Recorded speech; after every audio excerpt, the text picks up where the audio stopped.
అస్మద్గురుభ్యో నమః శ్రీమాత్రే నమః. అమ్మవారి దివ్యపాద పద్మాలకు నమస్కారం చేసుకుంటూ వీడియోలోకి వెళ్ళిపోదాం. అదృష్టం ఎప్పుడూ కూడా ఒకసారి తలుపు తడుతుంది. ఆ తలుపు తట్టినప్పుడు వివేకంతో ఆ తలుపులు మనం తీయాలి. అప్పుడే మనకి అదృష్టం అన్నది కలిసి వస్తుంది అని చెప్తూ ఉంటారు మన పెద్దవాళ్ళు.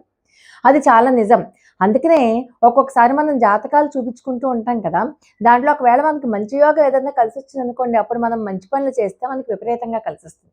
కలిసి రాని సమయంలో మంచి పనులు చేశామనుకోండి, కలిసి రాదు. ఇప్పుడు మనకి అలాంటి ఒక అద్భుతమైనటువంటి అవకాశం రాబోతోంది. జూలై 1, 2, 3 తేదీల నుంచి. జూలై 1 నుంచి మారుతున్నటువంటి గ్రహస్థితుల కారణంగా కొన్ని రాసుల వాళ్ళకి అఖండమైనటువంటి ధనయోగంతో పాటు అఖండ లక్ష్మీ యోగం కూడా కలుస్తోంది. ఏంటంటే ఈ 1, 2, 3 తేదీలలో ఈ చంద్రుడితో సహా 2 యోగాలు, చంద్రుడితో 2 యోగాలు ఏకకాలంలో సంభవించబోతున్నాయి. ఆ 3 రోజుల్లో మకర రాశిలో సంచారం చేస్తున్నటువంటి చంద్రుడికి సప్తమంలో ఉచ్చ స్థితిలో ఉన్నటువంటి గురువుతో గజకేసరి యోగం ఏర్పడుతుంది. అంతేకాదు అక్కడే ఉన్నటువంటి బుధ శుక్రులతో మహాధనలక్ష్మి యోగం కూడా ఏర్పడుతుంది. దీనివల్ల కొన్ని రాసుల వాళ్ళకి విపరీతమైనటువంటి ధన లాభం, ఆర్థిక లాభం అన్ని రకాలుగాను విజయం సంభవిస్తుంది. ఎందుకంటే ఇలాంటి సమయంలోనే ఆ రాశులలో ఉన్న వాళ్ళకి ఏదైనా ఒక మంచి అవకాశం వచ్చినప్పుడు ఒక అవకాశాన్ని సద్వినియోగం కనుక చేసుకున్నట్లయితే వాళ్ళు ఇంక జీవితంలో వెనక్కి తిరిగి చూసుకోక్కర్లేదు. అటువంటి మహా పరిస్థితులు దీంట్లో ఏర్పడుతున్నాయి అనడంలో ఏమీ సందేహం లేదు. అయితే వీటి వల్ల ఏ ఏ రాశులు ప్రభావితం అవుతాయో తెలుసా? ఆ రాశులు వాళ్ళకి రాజభోగాలు కలగడంతో పాటుగా ఆదాయం కూడా కొంచెం మెరుగ్గానే పెరిగే అవకాశం చాలా ఎక్కువగా ఉంది. కొద్ది ప్రయత్నం చేస్తే చాలు అధికారం చేపట్టడానికి, ఆదాయాన్ని బాగా పెంచుకోవడానికి అవకాశం కలుగుతుంది అని చెప్తూ మన జ్యోతిష్ శాస్త్రంలో క్లియర్‌గా రాసింది. ఆ రాశులు ఏంటంటే మేషం, కర్కాటకం, కన్య, తుల, మకరం, మీనం. ఈ 6 రాశుల వాళ్ళకి కూడా అఖండమైనటువంటి యోగం కలుగుతోంది. ఇప్పుడు మేషరాశి తీసుకుందాం. మేషరాశికి చతుర్థ స్థానంలో గురు, శుక్ర, బుధులు కలిసి ఉన్నారు. దశమంలో ఉన్నటువంటి చంద్రుణ్ణి చూస్తూ ఉన్నారు వాళ్ళు ముగ్గురు కూడా. అందువల్ల ఈ రాశి వారికి రాజయోగము, ధనలక్ష్మి యోగము కూడా కలిగే అవకాశం ఉంది. వీళ్ళకి కాస్త సంయమనంగా ఉన్నట్లయితే ఉద్యోగంలో పదోన్నతి కలుగుతుంది, అంటే ప్రమోషన్. అలాగే నిరుద్యోగులకి కూడా ఉద్యోగ అవకాశాలే కాదు, విదేశీ ఆఫర్లు కూడా తగిలే ఛాన్సెస్ చాలా ఉన్నాయి. అంటే వృత్తి ఉద్యోగాల రీత్యా ఎవరైనా కూడా విదేశాలకు వెళ్ళాలి అనుకుంటే వాళ్ళకి అవకాశం కలుగుతుంది. అలాగే ఉద్యోగాల్లో జీతభత్యాలు పెరిగేటటువంటి అవకాశం ఉంది. అలాగే వృత్తి వ్యాపారాలలో కూడా రాబడి కూడా చాలా పెరిగేటటువంటి అవకాశం చాలా ఉంది. షేర్లు, స్పెక్యులేషన్లు, ఇలా అదనపు ఆదాయ ప్రయత్నాలు చేసుకుంటూ ఉంటారు కదా ఎవరైనా సరే, ఉద్యోగం చేస్తూ వర్క్ ఫ్రమ్ హోమ్లు ఇంకా ఏవో సైడ్ బిజినెస్లు, అవన్నీ కూడా వాళ్ళకి అనుకూలించేటటువంటి రోజులు దగ్గరలో ఉన్నాయి. కాబట్టి ఎవరికైనా సరే చాలా జాగ్రత్తగా ఈ రోజుల్లో మూవ్ అయితే కనుక మీరు ఖచ్చితంగా విజయం సాధిస్తారు.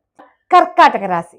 కర్కాటక రాశిలో ఉచ్చ స్థితిలో ఉన్నటువంటి గురుడు, బుధుడు, శుక్రులు సప్తమ స్థానంలో ఉన్నటువంటి రాశ్యాధిపతి అయినటువంటి చంద్రుణ్ణి చూస్తున్నారు. కర్కాటక రాశికి అధిపతి చంద్రుడు. ఆ చంద్రుణ్ణి చూస్తున్నారు కాబట్టి వీళ్ళకి బోల్డంత సన్మానాలు, సత్కారాలు, అంటే రాజపూజ్యం అంటాం కదా, అలాంటివన్నీ కలుగుతాయి అన్నమాట. వృత్తి ఉద్యోగ వ్యాపారాలలో కొత్త పుంతలు తొక్కుతాయి. వీళ్ళు సరికొత్తగా వీళ్ళకి కొంచెం అందలం ఎక్కుతారు, ఆదాయం బాగా వృద్ధి చెందుతుంది. పట్టిందల్లా బంగారం అవుతుంది అనడంలో సందేహమే లేదు. అంటే వీళ్ళు చెయ్యాలే కానీ అది సక్సెస్ఫుల్గా ఆ పని అవుతుంది. మనసులో కోరిక ఏదైనా అనుకుంటే ఆ కోరికలన్నీ కూడా నెరవేరుతాయి. అంటే మనఃకారకుడు చంద్రుడేనే శుభదృష్టితో వీళ్ళు ముగ్గురు చూస్తున్నారు కాబట్టి, ఆ చంద్రుడు మనఃకారకుడు కాబట్టి వీడు మనసులో ఏ కోరిక కోరుకుంటే, పైగా కర్కాటక రాశికే అధిపతి చంద్రుడు కాబట్టి ఎటువంటి ప్రయత్నం తలపెట్టినా కూడా అది సఫలీకృతం అవుతుంది అనడంలో సందేహమే లేదు. వీళ్ళకి ఊహించని రీతిలో, ఉద్యోగస్తులకైనా నిరుద్యోగులకైనా ఊహించని రీతిలో విదేశీ ఆఫర్లు కూడా తగులుతాయి. కావాల్సిందల్లా ఏంటంటే మనం దానికి సంసిద్ధంగా ఉండాలి. అలాగే ఇక కన్యారాశి. కన్యారాశిలో ఈ రాశికి పంచమ స్థానంలో ఉన్నాడు చంద్రుడు. ఈ పంచమ స్థానంలో ఉన్న చంద్రుడు లాభస్థానం నుంచి 3 శుభగ్రహాలు చూస్తూ ఉన్నాయి. ఆ 3 శుభగ్రహాలు చూస్తూ ఉండటం వల్ల ఈ రాశి వారికి గజకేసరి యోగంతో పాటు ధనలక్ష్మి యోగం కూడా కలుగుతోంది. చాలా విశేషం అన్నమాట కన్యా యోగం కన్యా రాశి వాళ్ళకి. అంతేకాదు రాజపూజ్యాలంటే సత్కారాలు, సన్మానాలు, గౌరవం బాగా ఉంటుంది. రాజకీయ ప్రాబల్యం కూడా పెరుగుతూ ఉంటుంది. ఇంటా బయట కూడా మంచి గుర్తింపు, కీర్తి ప్రతిష్టలు వృద్ధి చెందుతాయన్నమాట వీళ్ళకి. ఆదాయము, షేర్లు, స్పెక్యులేషన్లు ఇవన్నీ కూడా వీళ్ళకి ఊహించిన లాభాలను తెచ్చి పెడతాయి. అంతేకాదు వీళ్ళు శుభవార్తలు కూడా ఎక్కువగా వింటారు ఈ కన్యా రాశి వాళ్ళు. ఇక తులారాశి వాళ్ళు. తులారాశికి చతుర్థ స్థానంలో దిగ్బల రాజయోగం కలిగిస్తున్నటువంటి చంద్రుణ్ణి దశమ స్థానం నుంచి గురు, శుక్ర, బుధులు చూస్తూ ఉన్నారు.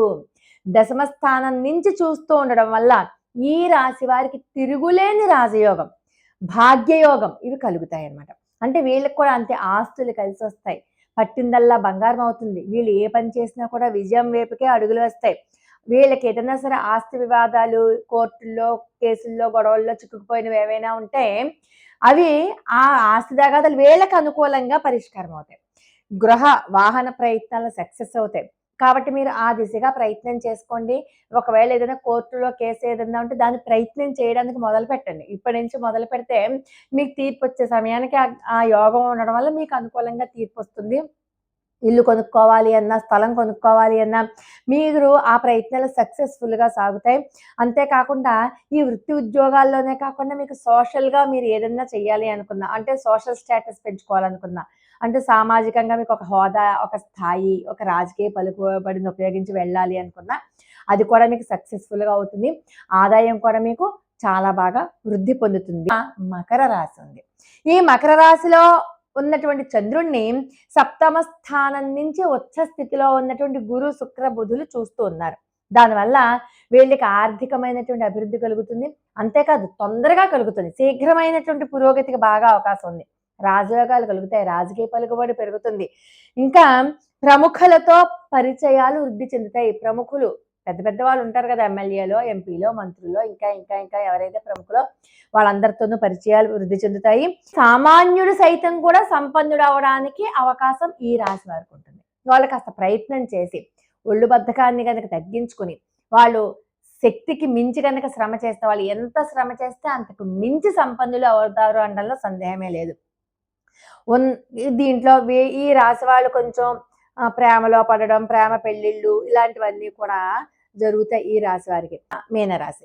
మీనరాశి వారికి లాభస్థానంలో ఉన్నటువంటి చంద్రుణ్ణి ఉచ్చ స్థానంలో ఉన్నటువంటి రాశ్యాధిపతి, వీళ్ళకి అధిపతే గురుడు.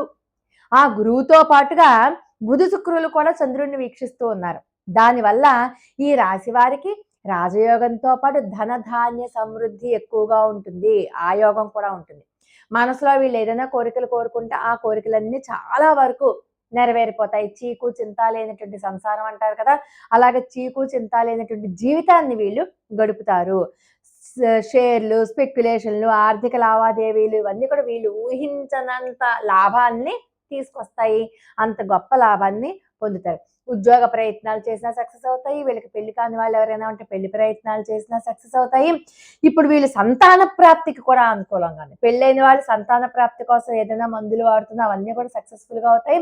ఇలాంటి సమయంలోనే మీకు దైవ బలం కూడా తోడవ్వాలి కాబట్టి సంతానానికి అవసరమైనటువంటి సుబ్రహ్మణ్యేశ్వర స్వామి యొక్క పూజలు కానివ్వండి, ఏదైనా మీరు రెమెడీస్ చేసుకున్నా కూడా దానికి ప్యారలల్గా చేసుకుంటే ఇలాంటి సమయంలోనే సంతానం కూడా ఖచ్చితంగా కలిగి తీరుతుంది. ఈ చంద్రుడితో కలిసి ఉన్నటువంటి బుధ, శుక్ర, బుధులు చంద్రుడిని చూస్తున్నప్పుడు కలిగేటటువంటి ఈ శుభగడియలు జూలై 1, 2, 3 తారీఖుల నుంచి మొదలవుతున్నాయి కాబట్టి మీరు చాలా అంటే చాలా జాగ్రత్తగా ఆచితూచి కనుక అడుగు వేసినట్లయితే ఇప్పుడు మనం చెప్పుకున్నటువంటి 6 రాసుల వాళ్ళు తిరిగి చూసుకోక్కర్లేదు. జీవితం సెటిల్ అయిపోతుంది. అలాగా ప్రయత్నం చేయండి. వెనక్కి తిరిగి చూసుకోక్కర్లేదు. లోకా సమస్త సుఖినో భవంతు.